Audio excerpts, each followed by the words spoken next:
Good morning, fellow travellers. It's Chandra here. I'm finding Karlu hard to leave. There's something about this place, it's very peaceful. And yet the wind is, I don't know, maybe it's the boulders and the landform that generates its own weather system. It seems to have winds within and around it.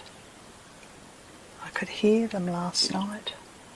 They're kind of beautiful but eerie, seeming to come from all different directions. No rain, no weather with them, just wind.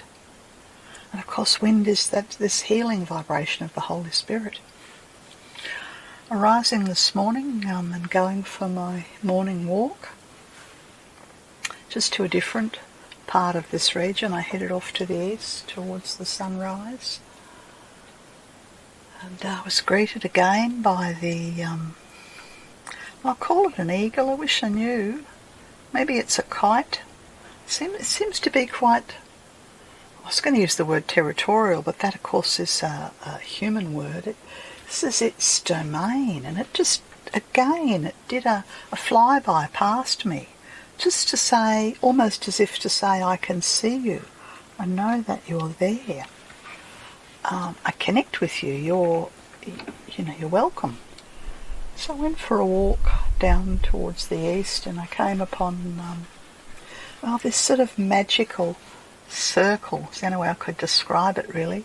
I felt as if I wandered around ancient monolithic prehistoric sites, 3,500 years old. I've wandered around them in Egypt, I've wandered around them in northwest England, I've wandered around them in the most northerly tip of Scotland, man-made monuments that places of ceremony, and I felt like I'd arrived at one of these places, but it's not man-made.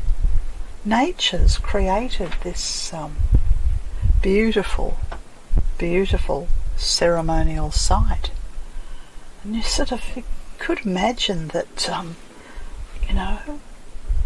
people from the past would consider Father, Mother, God to be gigantic, to have been able to throw around these huge boulders, and it's like a sculpture. The whole region here is it's art.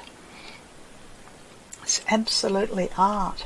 I came upon a footprint in the sand, and of course it had been left there by a previous traveller, and anyone who's fortunate enough to come out and walk through this country and this land can hopefully feel the presence and the power.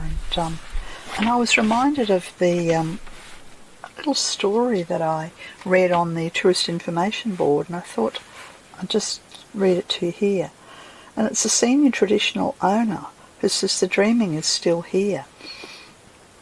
Aboriginal people believe that people from the dreaming at Karlu live in the caves under the rocks here. They're real people like us, and you can see them.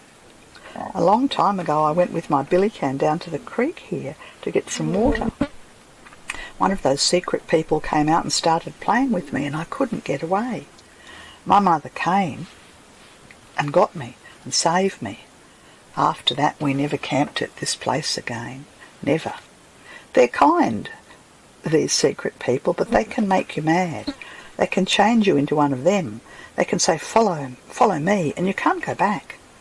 It happened like that for my cousin. He disappeared.